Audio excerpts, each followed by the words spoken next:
தமிழ்நாட்டில் தமிழக வெற்றி கழகம் ஆட்சிக்கு வந்ததுக்கு அப்புறம் இளைஞர்கள் நிறைய பேர் இந்த சட்டமன்றத்தையும் அரசாங்கத்துடைய கவர்னன்ஸை பற்றியும் பார்க்க ஆரம்பிச்சிட்டாங்க அப்படிங்கிறது தான் உண்மை.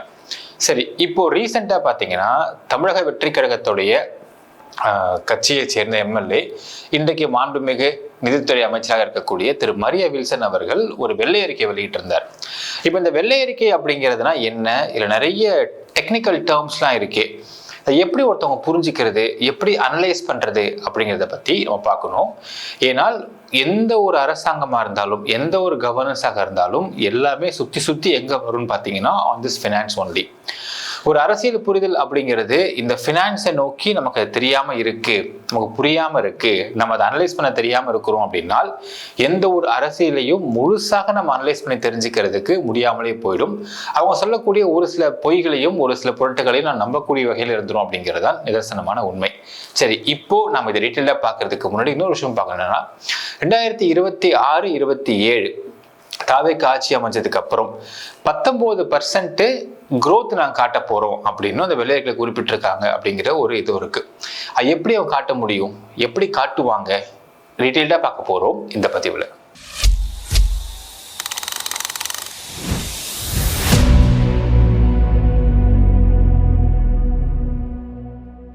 அன்பார்ந்த மக்களுக்கு வணக்கம். நான் உங்கள் கார்த்திக் பிள்ளை அண்ட் வெல்கம் டு தி கேடி. வெள்ளை அறிக்கை 2026 சமர்ப்பிக்கப்பட்டது. ரீசெண்டா தாவேக்காவுடைய மாண்புமிகு நிதித்துறை அமைச்சராக இருக்கக்கூடிய திரு மரிய வில்சன் அவர்கள் வெளியிட்டிருந்தார். சரிங்க, இப்போ ஃபர்ஸ்ட் நம்ம இது உள்ளுக்குள்ள போறதுக்கு முன்னாடி ரொம்ப சிம்பிளிஃபைடா சில விஷயங்கள் நம்ம பார்க்கணும். என்னன்னா உலக டெக்னிக்கல் டேர்ம்ஸை பார்க்க வேண்டியது இருக்கு.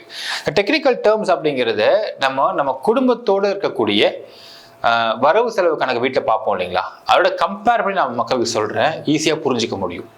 ஃபர்ஸ்ட் பட்ஜெட், அதாவது பட்ஜெட்ன்றத தமிழ்ல வரவு செலவு திட்டம் அப்படின்னு சொல்லலாம். நம்ம வீட்டில் நமக்கு எவ்வளோ வருமானம் வருது, எவ்வளோ சம்பளம் வருது, அந்த சம்பளத்தில் எவ்வளோ செலவு இருக்கு அப்படிங்கிறதையும் சம்பளம் செலவு அப்படிங்கிறத ரெண்டுத்தையும் நம்ம எழுதி வச்சுக்கிறதுக்கு பேர் தான் பட்ஜெட். இப்போ தமிழ்நாடு மாதிரி ஸ்டேட்ல பார்த்தீங்கன்னா எவ்வளவு வருமானம் தமிழ்நாட்டுக்கு வருது, எவ்வளவு செலவினங்கள் இருக்கு அப்படிங்கிறத ரெண்டுத்தையும் எழுதி வச்சுக்கிறதுக்கு பேர் தான், ஒரு ஆண்டுல எவ்வளவு வருமானம் வருது எவ்வளவு செலவு இருக்குன்றதை எழுதி வைக்கிறதுக்கு பேர் தான் பட்ஜெட். அடுத்தது ஜிஎஸ்டிபி, ரொம்ப முக்கியமான விஷயம். அது கிராஸ் ஸ்டேட் டொமஸ்டிக் ப்ராடக்ஷன் சொல்லலாம். ஸோ தமிழ்ல பார்த்தீங்கன்னா மாநில மொத்த உள்நாட்டு உற்பத்தி.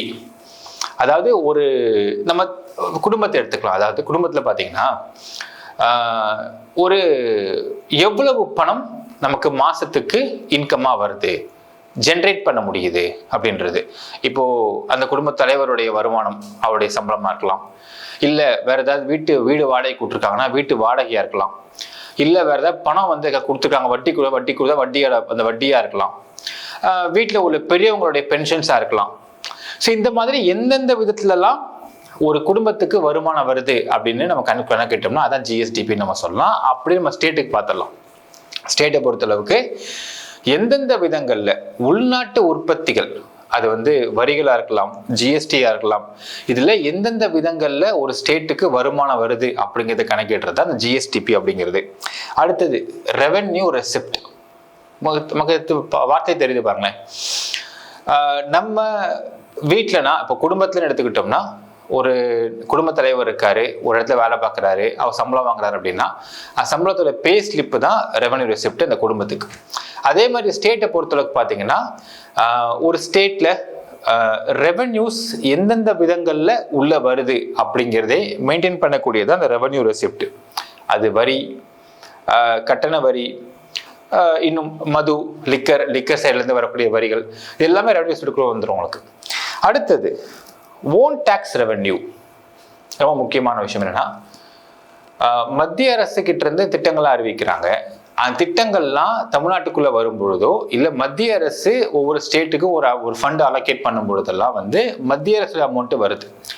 நம்ம அது இல்லாம ஓன் டாக்ஸ் நம்ம சைட்ல இருந்து ஸ்டேட்டுக்கு மட்டும் என்னென்ன மாதிரி வரிகள்லாம் நமக்கு வருது அப்படிங்கிறதை கணக்கிடுவது தான் ஓன் டாக்ஸ் ரெவென்யூ அப்படின்னு சொல்லுவாங்க. இது முக்கியமா பாத்தீங்கன்னா உங்களுக்கு தமிழ்நாடு நேரடியாக வரி வசூலிக்கக்கூடிய டாஸ்மாகா இருக்கலாம், ஜிஎஸ்டி, இதெல்லாம் இந்த ஓன் டாக்ஸ் புக்ல வருது. அடுத்தது ரெவென்யூ எக்ஸ்பெண்டிச்சர். நம்ம வார்த்தையை தெளிவாக புரியுது பாருங்களேன். என்னென்ன செலவெல்லாம் நம்ம சைடில் கொடுக்க வேண்டியதாக இருக்குது, அது அசட்டுக்குள்ளே வராது. இது ரெவென்யூ எக்ஸ்பெண்டிச்சர். இப்போ உதாரணத்துக்கு குடும்பத்தை எடுத்தோம்னு வச்சுக்கோங்களேன், வீட்டு வாடகை, கரண்ட் பில்லு, ஃபோன் பில்லு, பால் காசு, இந்த மாதிரி நிறைய லிஸ்ட் வரும். அதே மாதிரி ஒரு ஸ்டேட் எடுத்துக்கிட்டோம் அப்படின்னா முக்கியமாக ஃபஸ்ட்டு சம்பளம் கொடுக்கணும், ஓய்வூதியம் கொடுக்கணும், நான் வாங்கின கடனுக்கு வட்டி கட்டி ஆகணும். இதெல்லாம் பார்த்தீங்கன்னா உங்களுக்கு ரெவென்யூ எக்ஸ்பெண்டிச்சர். ஒரு அன்றாட செலவு என்னென்னலாம் இருக்குதோ எல்லாமே கம்ஸ் அண்டர் எக்ஸ்பெண்டிச்சர் தான். கட்டுமான எக்ஸ்பெண்டிச்சர்ஸ் வருமானா வராது. அங்கே அடுத்தது பார்க்கணும் என்னன்னா கேபிட்டல் எக்ஸ்பெண்டிச்சர். இப்போ குடும்பத்தை எடுத்துக்கலாம். ஒரு தங்கம் வாங்குறோம், பணத்தை கொடுத்து தங்கம் வாங்குறோம், அந்த தங்கம்ன்றது நம்ம அசெட் ஆகிடுது. பணத்தை கொடுத்து வீடு வாங்குறோம், வீடு அசெட் ஆகிடுது. அதே மாதிரி ஒரு ஸ்டேட்டை பொறுத்தளவுக்கு ஒரு ஸ்கூல் கட்டுறாங்க, பிரிட்ஜ் கட்டுறாங்க, காலேஜ் கட்டுறாங்க, வேறு ஏதாவது ஆஃபீஸ் கட்டுறாங்க அப்படின்னா இட் பிகம்ஸ் அசெட். அதெல்லாம் it becomes a capital expenditure. So அது வேற, இது வேற. ரெவென்யூ எக்ஸ்பெண்டிச்சர் வேற, கேபிட்டல் எக்ஸ்பெண்டிச்சர் வேறன்னு பார்க்குறோம். அடுத்தது ரெவென்யூ டெபிசிட். ஒரு தினம் இப்போ குடும்பத்தை எடுத்துக்கலாம். இப்போ ஒரு நாளைக்கு எவ்வளோ சம்பளம், ஒரு நாளைக்கு சம்பளத்தை பிரிச்சுக்கலாம், எவ்வளோ வருது, எவ்வளோ செலவாகுது அப்படின்னா வரக்கூடிய சம்பளத்துக்கும் ஆகிற செலவுக்கும் அதிக வித்தியாசம் இருக்கு அப்படின்னா இட் பிகம்ஸ் டெபிசிட். ஸோ நமக்கு சம்பளம் 10 ரூபாய் வருது, வரவு 8 செலவு 10. அப்போ 2 வந்து நம்ம டெபிசிட் இருக்குன்னு சொல்லுவாங்க பார்த்தீங்கன்னா, அதை மாதிரி அப்படியே ஸ்டேட்டுக்கு எடுத்துக்கலாம். ஒரு ஸ்டேட்ல எவ்வளோ எக்ஸ்பென்சஸ் ஒரு நாளைக்கு ஆகுது அண்ட் எவ்வளோ ரெவென்யூ ஒரு நாளைக்கு வருது அப்படிங்கிற கணக்கிட்டா இதில் ரெவென்யூ டெபிசிட், இவ்வளோ வருமானம் வந்தால் தான் நம்ம இந்த செலவை மீட் பண்ண முடியும். வருமானம் வரல அப்போ என்ன அடுத்து பண்ணுவாங்க, கடன் வாங்குவாங்க. ஸோ இதுதான் ரெவென்யூ டெபிசிட் அப்படிங்கிற வார்த்தைக்கான அர்த்தம். அடுத்தது ஃபிஸ்கல் டெபிசிட். இங்கே தான், அதாவது உங்களுக்கு ரெவென்யூ டெபிசிட் அப்படிங்கிறது ரெவென்யூ பற்றாக்குறை. ஃபிஸ்கல் டெபிசிட் அப்படிங்கிறது வரக்கூடிய செலவினங்கள், வரக்கூடிய இன்கம், இது ரெண்டையும் கால்குலேட் பண்ணி எவ்வளவு டெபிசிட் இருக்கு நமக்கு இந்த இடத்துல. உதாரணத்துக்கு கட்டுமானத்துக்குள்ள செலவாகுது, வருமானத்துக்குள்ள செலவாகுது, சம்பளத்துக்குள்ள செலவாகுது, எல்லா செலவையும் எடுத்துக்கலாம். இந்த பக்கம் பார்த்தீங்கன்னா எல்லா வருமானத்தையும் எடுத்துக்கலாம். அப்போ ஒரு வருஷத்துல எவ்வளவு டெபிசிட் இருக்கு அப்படிங்கிறது காட்டுறது தான் இந்த ஃபிஸ்கல் டெபிசிட். அடுத்தது அவுட்ஸ்டாண்டிங் டெப்ட். எவ்வளவு கடன் நமக்கு அவுட்ஸ்டாண்டிங்கா இருக்கு அப்படின்னு சொல்றது தான் அவுட்ஸ்டாண்டிங் டெப்ட். அடுத்தது இன்ட்ரெஸ்ட் பேமெண்ட். அசல் கட்டாம வட்டி மட்டும் எவ்வளவு வருஷத்துக்கு ஒரு ஸ்டேட் செலவு பண்ணி கட்டிக்கிட்டு இருக்கு அப்படிங்கிறது தான் இந்த இன்ட்ரெஸ்ட் பேமெண்ட் அப்படின்னு சொல்லுவாங்க. அடுத்தது கமிட்டட் எக்ஸ்பெண்டிச்சர். ஒரு சில செலவை நம்ம தவிர்க்கவே முடியாதுங்க. ஒரு ஸ்டேட்ல சம்பளம் போடுறது, ஓய்வூதியம் போடுறது, வட்டி கட்டுறது, இதெல்லாம் தவிர்க்கவே முடியாது அப்படிங்கிறது தான் இந்த கமிட்டட் எக்ஸ்பெண்டிச்சர் சொல்லுவாங்க. அடுத்தது contingent liabilities and guarantee. What is contingent லயபிலிட்டின்னு பார்த்தீங்கன்னா மக்களே, நாம ஒரு கட்டுமானம் பண்றோம், ஒரு சாலை கட்டுறோம், ஒரு ரோடு கட்டுறோம். இப்போ நம்மகிட்ட ஆல்ரெடி பார்த்தீங்கன்னா ரெவென்யூ கம்மியா இருக்கு, செலவு அதிகமாக இருக்குன்னு வச்சுக்கோங்களேன். ஒரு கட்டுமானம் கட்டுறோம், இந்த கட்டுமானத்துக்கு நம்ம கட்டுறது கையில காசு இல்லை, நம்ம யாரை போய் கேட்குறோம், யாராவது ஒருத்தர் கேட்டு நம்ம காசு வாங்கி கட்டுறோம் அப்படிங்கிறதும். அதே மாதிரி பொதுத்துறை நிறுவனங்களான ஒரு இபி இருக்கு, டிரான்ஸ்போர்ட் இருக்கு, இதெல்லாம் வந்து ரன் பண்றதுக்கு நம்ம கையில காசு இல்லை. ஸோ இதை ரன் பண்ணணும், ஏன்னா டெபிசிட் இருக்கு, வருமானம் கம்மி செலவு அதிகம், டெபிசிட் இருக்கு. இப்போ ரன் பண்றதுக்குன்னு கடன் வாங்குறோம். இப்போ அந்த பர்டிகுலர் பொதுத்துறை நிறுவனம் கடன் வாங்குறது எப்படி கடன் வாங்கணும்னு பார்த்தீங்கன்னா, அரசு தான் அதுக்கு ஒரு சாட்சி கையெழுத்து போடுற மாதிரி. உதாரணத்துக்கு குடும்பத்தை எடுத்து வச்சுக்கோங்களேன். இப்போ தம்பி இருக்காப்புல, தம்பி கடன் வாங்கப்பல பேங்க்ல, அந்த கடனுக்கு அண்ணன் வந்து சாட்சி கையெழுத்து போடுறாரு பார்த்தீங்களா, இவர் கட்டுறேன் நான் கட்டுறேங்கன்னு சொல்றாரு பாருங்க. அந்த கேரண்டி கையெழுத்து போடுறதுக்கு பேர் தான் கண்டிஜென்ட் லயபிலிட்டிஸ்ன்னு சொல்லுவாங்க. ஸோ ஒரு பொதுத்துறை நிறுவனம், அது இபியா இருக்கட்டும், டிரான்ஸ்போர்ட்டா இருக்கட்டும், தமிழ்நாட்டை பொறுத்தளவுக்கு அது ஒரு கடனை வாங்குதுன்னா அந்த கடனை எப்படி வாங்கும் அப்படின்னா தமிழக அரசை கேரண்டியா வச்சா கடனை வாங்கும். ஸோ அந்த கடனுக்கு பேர் தான் கண்டிஜென்ட் லயபிலிட்டின்னு சொல்லுவாங்க. அடுத்தது எஃப்ஆர்பிஎம், ரொம்ப முக்கியமான விஷயம். சார் கடன் வாங்குறீங்கன்னு சொல்றீங்க, எவ்வளோ கடன் வாங்க முடியும்? இப்போ நான் வந்து கிரெடிட் கார்டு வச்சிருக்கேன் சார், இப்போ நான் போய் லோன் கேட்குறேன், லோன் கேட்டால் உனக்கு இவ்வளோ கடன் பேங்க்ல கேட்குறேன்னு வச்சுக்கோங்களேன். பேங்க் என்ன சொல்லும், எவ்வளோ சிபில் ஸ்கோரு, எவ்வளோ இருக்கு, இவ்வளோதான் இருக்கு, இவ்வளோதான் கடன் கொடுக்க முடியும்னு சொல்லிட்டு ஒரு வரமுறை கொடுக்குது. இப்போ அதே மாதிரி வரமுறை ஸ்டேட்டு கிடையாதா, சென்ட்ரல் கிடையாதான்னு கேட்டேன், இருக்கு. அதுதான் இந்த FRBM அப்படிங்கிற ஒரு சட்டம் 2003 இயக்கப்பட்ட ஒரு சட்டம். என்னன்னா ஃபிஸ்கல் ரெஸ்பான்சிபிலிட்டி அண்ட் பட்ஜெட் மேனேஜ்மெண்ட்னு சொல்லுவாங்க. ஒரு ஸ்டேட்டோ சென்ட்ரலோ கடன் வாங்குது அப்படின்னா அந்த கடன் எவ்வளவு வாங்க முடியும், எவ்வளவு அளவுக்குள்ள வாங்க முடியும் அப்படிங்கிறதை நிர்ணயிக்கக்கூடிய ஒரு சட்டம் தான் சட்டம் சொல்றது. இதான் FRBM அப்படிங்கிற சட்டம். அடுத்தது முக்கியமா CAG, காம்ப்ட்ரோலர் அண்ட் ஆடிட் ஜெனரல் அப்படின்னு சொல்றாங்க. என்னன்னா இப்போ நம்ம வீடு இருக்குங்க, நம்ம வந்து வருஷம் வருஷம் ஃபுல்லாக வரவு செலவெல்லாம் முடிக்கிறோம். வருஷம் எண்டில் வந்து நம்ம ஒரு இன்கம் டேக்ஸ் கட்டுறோம். அதை வெளிலேருந்து ஆடிட்டர் வந்து இன்கம் டேக்ஸ் எவ்வளோ கட்டணுன்றதை கணக்கிட்டு சொல்கிறாரு. அதே மாதிரி ஒரு ஸ்டேட்டுக்கும் ஆடிட்டர் வருவார், கணக்கிட்டு சொல்லுவார், நீங்கள் எவ்வளோ கடன் வச்சுருக்கிறீங்க, எவ்வளோ ரெவன்யூ ஜென்ரேட் பண்ணுறீங்க, எந்த அளவுக்கு நீங்கள் வந்து முன்னாடி போட்டு விஷயத்தை வந்து மேம்படுத்திக்கிட்டு இருக்கீங்க, இது எங்கே போய் விழும், எங்கே போய் நிற்கும், இது வந்து லாபமா நஷ்டமா, இது வந்து எப்படி வந்து குரோத்தை காட்ட முடியுது, எல்லாத்தையும் விரிவாக ஆடிட் பண்ணி சொல்கிறதுக்கு பேர் தான் CAG அப்படின்னு சொல்கிறாங்க. சரி, இன்னொன்று ரிவைஸ்ட் எஸ்டிமேட். இப்போ சப்போஸ் இந்த வருஷம் ஆரம்பத்தில் நான் ஒரு 10,000 பட்ஜெட் போடுறேங்க குடும்பத்தை ஓட்டுறதுக்கு, மாதம் சொல்கிறேன், மாதம் 10,000 பட்ஜெட் போடுறேன் குடும்பத்தை ஓட்டுறதுக்கு. ஆனால் ஒரு 20 தேதிக்குள்ளே பார்த்தீங்கன்னா அந்த எஸ்டிமேஷன்றது தப்பாக அமையுது. அப்போ நான் என்ன பண்ணுறேன், இல்லைங்க நான் 10,000 தப்பாக போட்டேன், இப்போ 12,000 வந்து நான் போடுறேன்னு எஸ்டிமேஷன் ரிவைஸ் பண்ணுறாங்க பாருங்கள். அதே மாதிரி ஒரு ஸ்டேட்டை பொறுத்தளவுக்கு ஒரு எஸ்டிமேஷன் போட்டு வச்சுருப்பாங்க. திடீர்னு பார்த்தா வெள்ளம் வந்துடும், புயல் வந்துடும், செலவு அதிகமாக போயிடும். அப்போது அந்த எஸ்டிமேஷன் ரிவைஸ் பண்ணுவாங்க, அதான் ரிவைஸ் எஸ்டிமேஷன் சொல்லுவாங்க. அடுத்தது இன்ட்ரிம் பட்ஜெட். இந்த மாதிரி தேர்தல் காலங்கள் 2026 பொறுத்தளவுக்கு பார்த்தீங்கன்னா மார்ச் மாதம் வைக்கிறேன், if I am not wrong, ஒரு இன்ட்ரிம் பட்ஜெட் போட்டாங்க. ஏன்னால் அந்த 5 மாதம் வரைக்கும் தான், அந்த தேர்தலுக்கு முன்பு வரைக்கும், அது வந்து உங்களுக்கு ஏப்ரல் மாதம் வரைக்கும் தான் இது வந்து கவர்மெண்ட் கண்ட்ரோல் இருக்கும். அதுக்கப்புறம் it goes to control of the தேர்தல் ஆணையம். ஸோ அது வரைக்கும் ஒரு பட்ஜெட்டை போடுறதுக்கு தான் இன்ட்ரிம் பட்ஜெட் சொல்லுவாங்க. அடுத்தது CAGR, compound annual growth rate அப்படின்னு சொல்றாங்க. அதாவது இது என்னன்னா, எல்லாம் ஓகே சார், நம்ம நாடு வளர்ச்சி அடையுதா இல்லையா நம்ம ஸ்டேட் அப்படிங்கிறத கால்குலேட் பண்றதுக்கு பேர் தான் CAGR அப்படின்னு சொல்றோம்.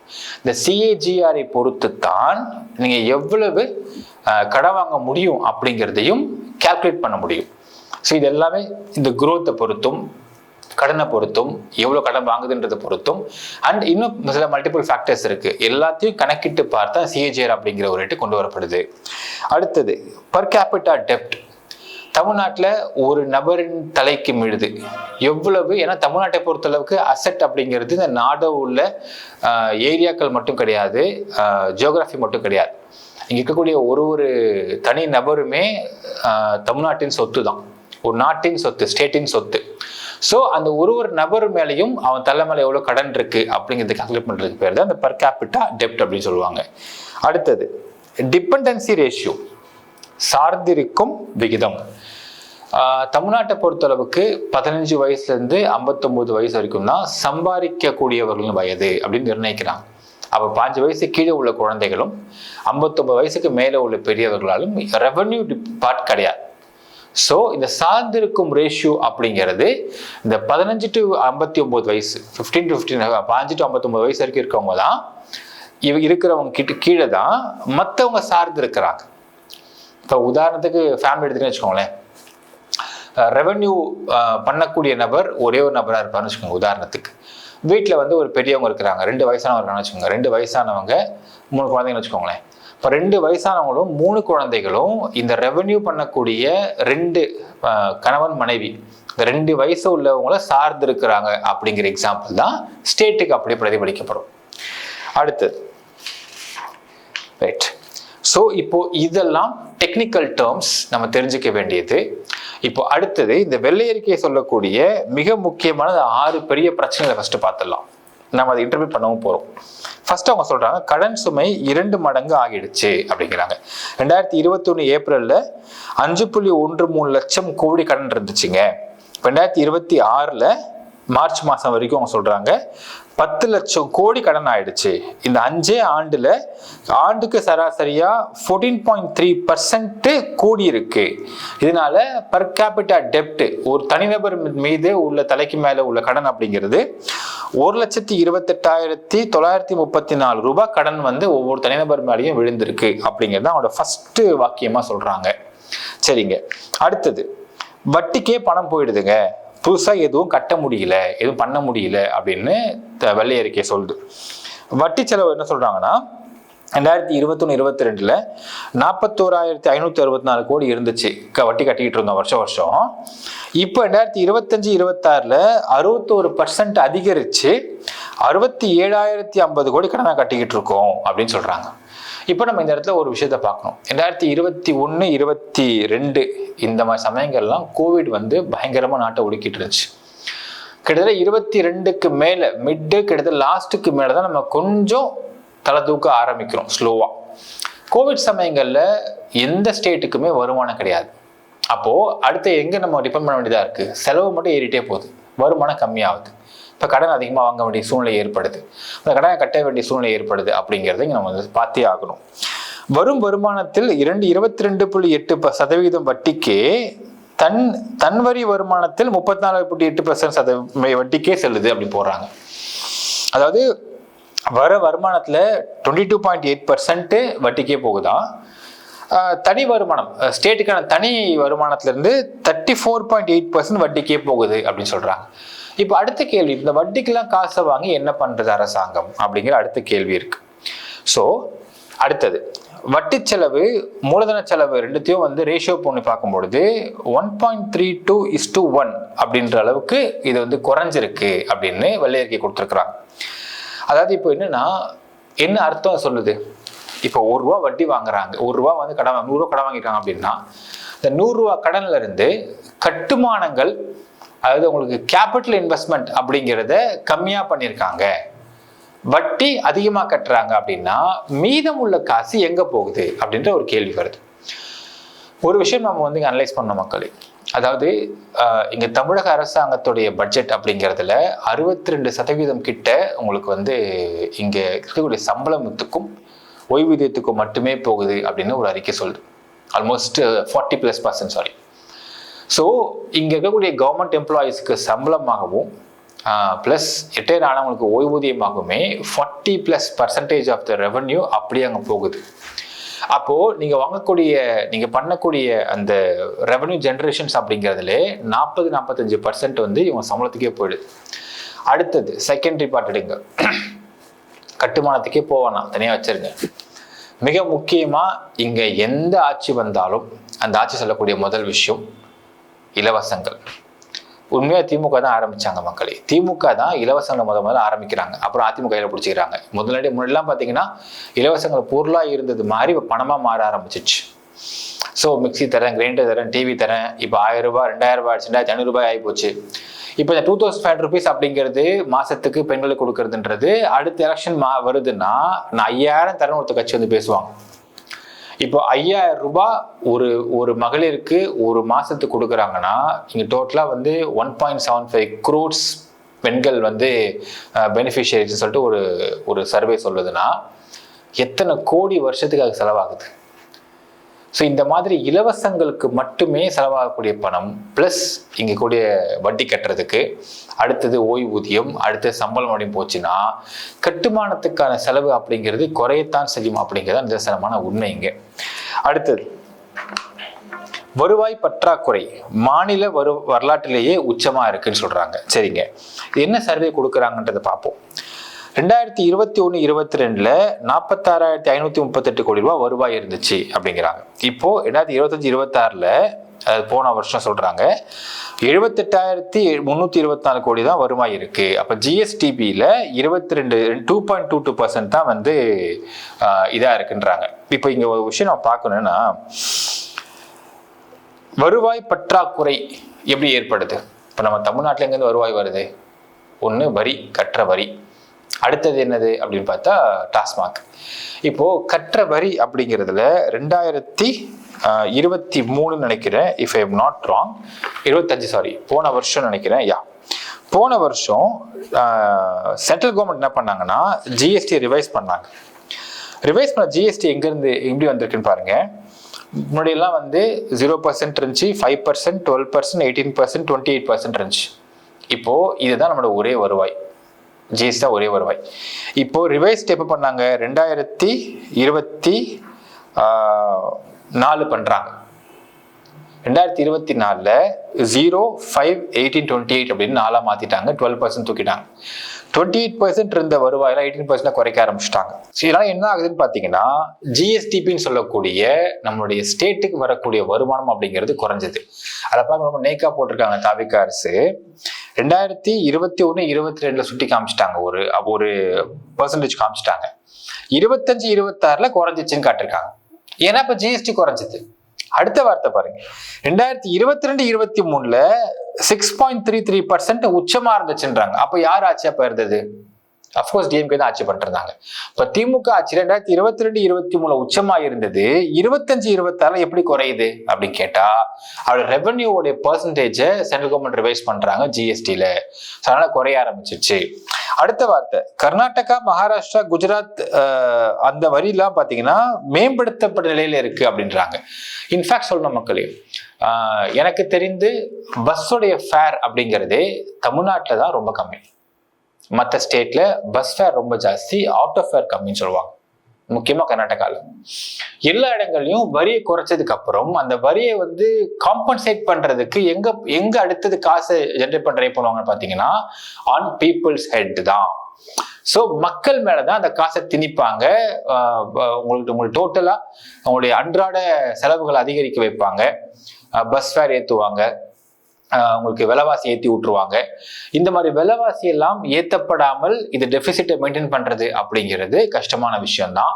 ஸோ விலைவாசி ஏற்றப்படாமல் இருக்கும்பொழுது என்ன ஆகும்னா ஆட்டோமேட்டிக்கா ஜிஎஸ்டிபி குறையதான் செய்யும் அப்படிங்கிறத பார்க்கணும். ஸோ இது வரி ஜிஎஸ்டி ரிவைஸ் பண்ணதுனாலதான் இந்த செலவெல்லாம் இந்த ஜிஎஸ்டி ரிவைஸ் பண்ணதுனால ஜிஎஸ்டிபி குறைஞ்சிருக்கு. சுட்டி காமிச்சு இங்க வருவாய் குறைஞ்சிச்சு அப்படின்ற காட்டிருக்காங்க வெள்ளை அறிக்கையில. அடுத்தது, சம்பளம், ஓய்வூதியம், வட்டிக்கே பணம் முடிஞ்சு போகுது. ஆமா, அதான் ட்ரூ ஃபேக்ட்.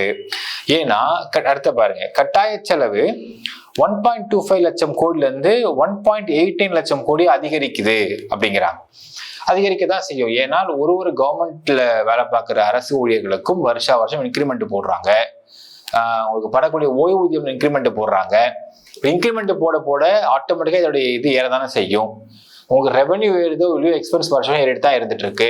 அப்ப அந்த எக்ஸ்பென்சஸை மீட்டர் பண்றது தான் என்ன பண்றது அப்படிங்கிறத கடன் வாங்க ஆரம்பிக்கிறாங்க அரசாங்கம் அப்படிங்கிறத பார்க்க முடியுது. எந்த கவர்மெண்டாக இருந்தாலும், நாட் ஒன்லி டிஎம்கே ஏடிஎம்கே.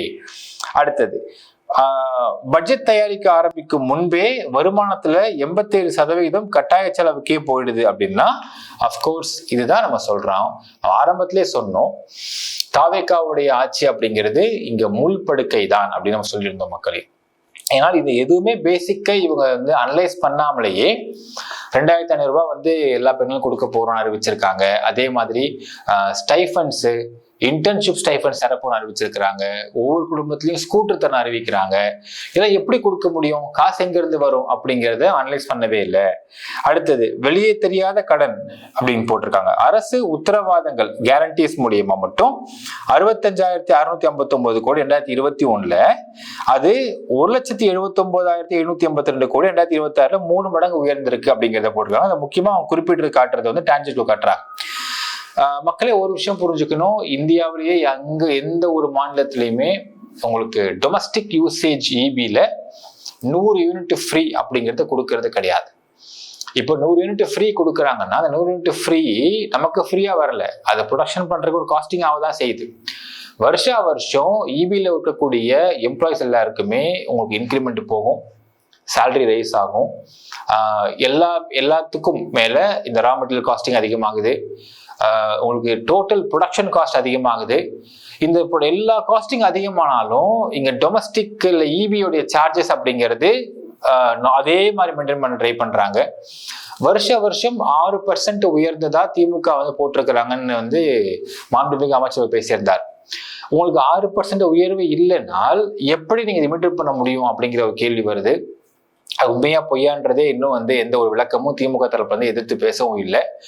எல்லாத்துக்கும் மேல இங்க இன்னொரு விஷயம், ஒரு ஆட்சியும் இப்ப இந்த கவர்மெண்ட்டே எடுத்துக்கலாமே, நான் 200 யூனிட் ஃப்ரீ கொடுக்குன்னு சொல்லிட்டு வந்திருக்கிறாங்க. 100 யூனிட்டுக்கே நாக்கு தள்ளுது, டெபிசிட் வருது. ஹவ் அபவுட் 200 யூனிட்ஸ் எப்படி லிமிட் பண்ண முடியும் அப்படிங்கிற கேள்வி வருது. அடுத்தது இவங்க என்ன சொல்லுவாங்கன்னா, இந்த இடத்துல நாங்க வந்து டிரான்ஸ்ஃபார்மர் ஊழல் மாதிரி வந்து செந்தில் பாலாஜி பண்ண ஊழலை வந்து சுட்டி காமிச்சிருக்கோம். அது வந்து ஊழல் இல்லாத ஒரு டிபார்ட்மெண்டா இருக்கும் பட்சத்துல அது குறைக்கப்படும் அப்படிங்கிற ஒரு உருட்டுவாங்க. நான் ஏன் உருட்டுன்னு சொல்றேன் அப்படின்னா, மக்களே, இது எந்த ஆட்சி எங்க வந்தாலுமே யோசிச்சு பாருங்களேன். இப்போ 15 கோடி ரூபாய் செலவு பண்ணி ஒரு எம்எல்ஏ கேண்டிடேட் நிக்கிறாரு மற்ற கட்சிகள்ல. இப்ப தாவேக்கால குறைஞ்சபட்சம் ஒரு 2 to 3 கோடி செலவு பண்ணிருப்பாங்களா? ஒரு பேசிக் செலவினங்கள் இருக்குமா? அந்த 3 கோடி செலவை ஒரு எம்எல்ஏவோ ஒரு மினிஸ்டரோ எங்கிருந்து எடுப்பாங்க? எப்படி எடுப்பாங்க? சோ இந்த ஊழலற்ற ஆட்சி நான் கொடுக்க போறோம் அப்படிங்கிறதெல்லாம் முடியாத ஒரு காரியம். இன்ஃபேக்ட் உலக லெவல்லயே என்ன சொல்றாங்கன்னா, எந்த ஒரு ஆட்சியிலையும் உலக லெவல்லயே எல்லா இடங்கள்லயுமே ஊழல் இல்லாத கரப்ஷன் லெஸ் ஒரு கவர்மெண்ட் அப்படிங்கிறதோ, கரப்ஷன் லெஸ் பொலிட்டிக்கல் பார்ட்டி அப்படிங்கிறதோ சாத்தியமற்ற விஷயம் அப்படின்னு சொல்லப்படுது. ஸோ இவங்களும் கண்டிப்பா கரப்ஷன் இல்லாம கொடுக்கவே பண்ணவும் முடியாது அப்படிங்கிறது தான் நம்ம இங்க பார்க்க வேண்டிய விஷயம். அடுத்தது, இப்போ இந்த மாதிரியான பொதுத்துறை நிறுவனங்களுடைய வட்டி, அவங்க பண்ணக்கூடிய வாங்கின கடன் அப்படிங்கிறதும் மக்கள் மேல வந்து திணிக்க போறாங்களா அப்படிங்கிற கேள்வி அடுத்தது வருது. அப்புறம் எஃப்ஆர்பிஎம் கிரெடிட் லிமிட் அப்படி தாண்டி போயிட்டே இருக்கு அப்படின்னு போடுறாங்க.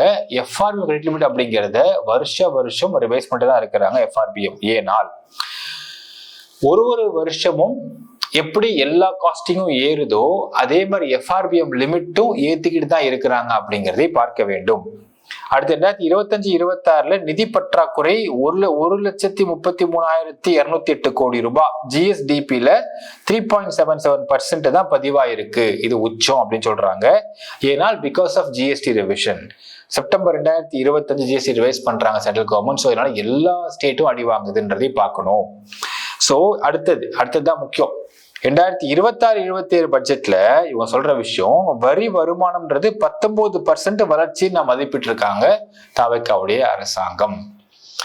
ஒரு வளர்ச்சி அப்படிங்கிறது 7-8% வரலாம்.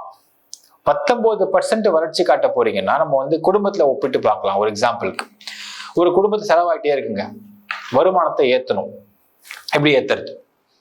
ஒண்ணு செலவை குறைக்கணும். செலவை குறைச்சா சேமிப்பு ஏறும். செலவை குறைக்க முடியலங்க, எல்லா பில்லும் கரெக்டாக தான் பே பண்ணிருக்கோம், இதை தாண்டி வருமானத்தை ஏற்ற என்ன பண்ண முடியும் அப்படின்னா, இந்த வருமானத்தை ஏத்துறதுக்கு ஒண்ணு வீட்டுக்குள்ள யாராவது ஒரு மெம்பர் வந்து எக்ஸ்ட்ராவா எம்ப்ளாயியா மாறணும். அப்போ வருமானத்தை ஏற்ற முடியும், செலவை வந்து கட்டுப்படுத்த முடியுன்றது இருக்கு. இங்க ஒரு அரசை எடுத்துக்கோங்க. ஒரு அரசுல ஒரே வருஷம், ஒரு வருஷம் இல்லைன்னா 6 மாசம் தான் இருக்குன்னு வச்சுக்கோங்களேன், ஒரு வருஷம் வச்சுக்கணும் எக்ஸாம்பிளுக்கு. ஒரே வருஷத்துக்குள்ள அவங்க வந்து 19% வளர்ச்சியை வரி வருமானத்துல காட்ட போறாங்கன்னு சொல்றாங்கனால் இங்கதான் பயம் ஏற்படுது. என்னன்னால் அப்ப எல்லா அடிப்படை விலைவாசியும் ஏத்த போறாங்களா? ஏனால் 2 ஆஸ்பெக்ட் தான் பாசிபிள். ஒண்ணு, இண்டஸ்ட்ரியல் குரோத் அதிகப்படுத்தி அது மூலமா வருமானத்தை கொண்டு வரணும். அது ஒரு வருஷம் சாத்தியமே கிடையாது. அப்போ அடுத்து என்ன சாத்தியமா இருக்க முடியும்? அது 19% ரைஸ் பண்ண சொல்றாங்க அப்படின்னா, அப்போ இந்த எல்லா சுமையும் பொதுமக்கள் மேல தலையில போட்டு எல்லா விலைவாசியும் ஏத்தி இதன் மூலியமா அவங்க வருமானத்தை ஏத்த பிளான் பண்றாங்களா அப்படிங்கிற ஒரு பெருத்த கொஸ்டின் இங்க ஏற்படுது மக்களே. சோ இங்க தாவேக்காவோட இந்த வெள்ளை அறிக்கை அப்படிங்கிறது எது சுட்டி காட்டுது அப்படின்னு பார்த்தா, இவங்க தேர்தல் சமயங்கள்ல பாத்தீங்கன்னா நிறைய வாக்குறுதி கொடுத்திருந்தாங்க. இன்ஃபேக்ட் இன்னொரு வார்த்தை நான் சொல்றேன், தமிழ்நாட்டில் முதியோர் எண்ணிக்கை 10.6% 2011 இருந்திருக்கு. ஆனால் 2031க்குள்ள அது 12.2% மாறுறதுக்கு வாய்ப்பு இருக்கு. அப்ப என்ன அர்த்தம்னா, டிபெண்டன்சி ரேஷியோ அப்படிங்கிறது 2036க்குள்ள 32.7% ஏறதுக்கு வாய்ப்பு இருக்கு. அப்போ 32.7% டிபெண்டன்சி ரேஷியோ மாறிடுச்சு அப்படின்னா, இப்போ வேலை பார்த்து சம்பாரிச்சு நாட்டுக்கு வரி கட்டக்கூடிய, நாட்டுக்கு இன்கம் கொடுக்கக்கூடிய ஆட்கள் எத்தனை பர்சன்ட் பாத்தீங்கன்னா ஒன்லி அரௌண்ட் 67% தான் இருக்கு. அப்போ அது 67%ல இவ்வளவு பெரிய குரோத்தை எப்படி கொடுக்க முடியும் அப்படின்னா, விலைவாசி ஏத்துறதா அவங்க பிளானான்ற அடுத்த ஒரு கேள்வி இருக்கு.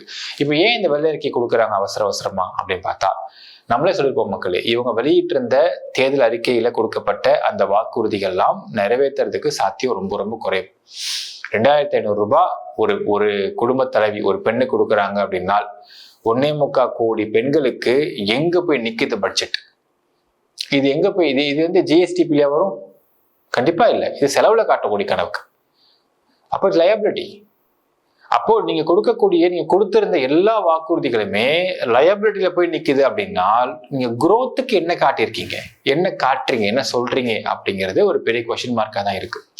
நான் ஏன் இந்த வெள்ளை அறிக்கை டீட்டெயிலா சொல்றேன்னா, மக்களே, அரசியலை உற்று பார்க்கக்கூடிய நபர்கள், யங்ஸ்டர்ஸ் அப்படிங்கிறவங்க இந்த வெள்ளை அறிக்கையை அனலைஸ் பண்ண தெரிஞ்சுக்கிட்டாங்க அப்படின்னால், ஏன்னால் இந்த ஒரு இலவசங்கள் அப்படிங்கிறத நாட்டுடைய மிக முக்கியமான சாபக்கேடை நான் பார்க்கிறேன். இது திமுக ஆரம்பிச்ச இலவசம் பொருளா மாறி இப்ப பணமாகி, பணம் பயங்கர பணமா அடுத்தடுத்த காலங்களில் மாறக்கூடிய ஒரு பயம் இருக்கு. ஒரு குடும்பத்திலையும் 5000 ரூபாய் நான் பணம் தரேன் பெண்களுக்கு அப்படின்னு ஒரு நாளைக்கு ஒரு கட்சி அறிக்கை விடுறாங்கன்னால் இது சாத்தியமா, சாத்தியப்படுமா, இது அறிக்கை விட்டா நம்மளால நம்பக்கூடாதா அப்படிங்கிறதை அடுத்து வரக்கூடிய யங்ஸ்டர்ஸ் யோசிக்கணும். ஸோ இந்த ஜிஎஸ்டிபினா என்ன, டெபிசிட்னா என்ன, ரெவென்யூனா என்ன, இதை எப்படி நம்ம இவ்வளோ பெரிய இலவசமாக கொடுக்க முடியும், நம்ம டெபிசிட்ல இருந்துகிட்டு இருக்கோம், குரோத் எப்படி இருக்கா இல்லையா, இதெல்லாம் ஒரு யங்ஸ்டர்ஸ் புரிஞ்சுக்கிட்டாங்க அப்படின்னா நாளைக்கு இலவசங்களை அறிவிக்கக்கூடிய எந்த கட்சியும் அவங்க நம்பாம இருக்கணும் அப்படிங்கிறது தான் நம்மளுடைய தலையாய ஒரு எண்ணமாக இருக்கிறது. இலவசங்களை கொடுக்காமல் ஒரு அரசு ஆட்சிக்கு வர வேண்டும் அப்படிங்கிறது ஒரு எண்ணமாக இருக்கின்றது. அதை மக்களும் ஏத்துக்கணுமா, ஏத்துப்பாங்களா? எனக்கு கமெண்ட்ல மென்ஷன் பண்ணுங்க. நன்றி, வணக்கம்.